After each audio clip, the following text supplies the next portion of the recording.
So, as y'all heard, today's subject is be content. Now, being content, I just want to explain y'all, it does not mean to settle. It does not mean to stick in one place for the rest of your life. Do you understand contentment? In there's another word, I can't remember the other word, but it also starts with a C. But it doesn't mean you just sit there. The other word means that, but this does not mean that. It means that Philippians 4 verses 10 through 14 is prime example. It's Paul talking to the Church of Philippi and thanking them for their desire to assist them, but inability, and that how beyond the fact that they couldn't help him, God supplies all his needs. That's what contentment is. It's being comfortable, not having much or having more than enough food or clothing or having a place to live or not. So staying in your contentment so that you do not settle for less. Do you hear me? So a lot of times we end up settling because we're not content.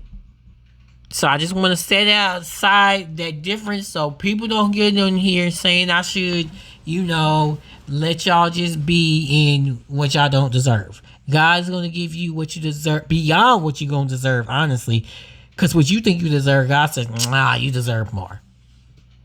Now, the first topic in this subject is be content and embrace the season that you are in right now and where you are in your life. You may not be where you want to be relationally, but you will get there in God's timing.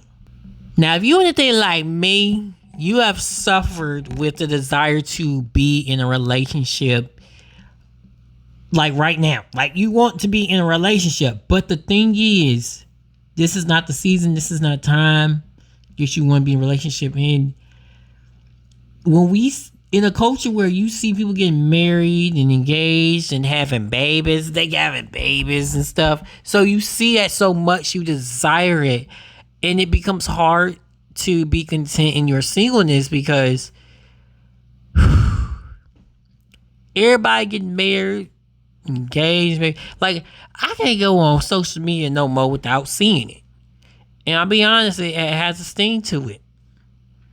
But it's important not to get jealous, not to get envious, or feel like it's never going to happen for you, but be content in where you are because in embrace season you are in and I fall victim to this. A lot of times when we aren't content and embrace the season we're in, we end up missing some of the most important moments of it. And then we look back in the past and we're like, man, I didn't even value this part of my life right then because I was so focused on being in a relationship and upset about the fact that I wasn't in one.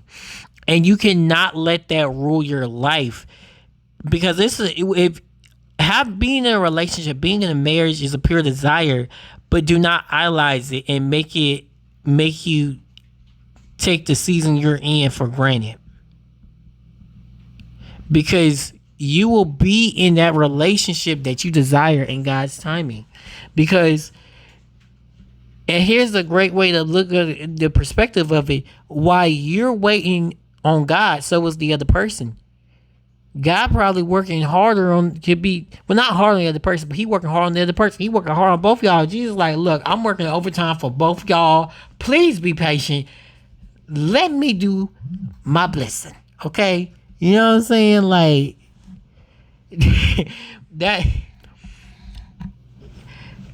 all jokes aside, seriously, just pray over the season you're in and just ask God to show you what you're taking for granted and what you don't see, the blessings that you don't see in it.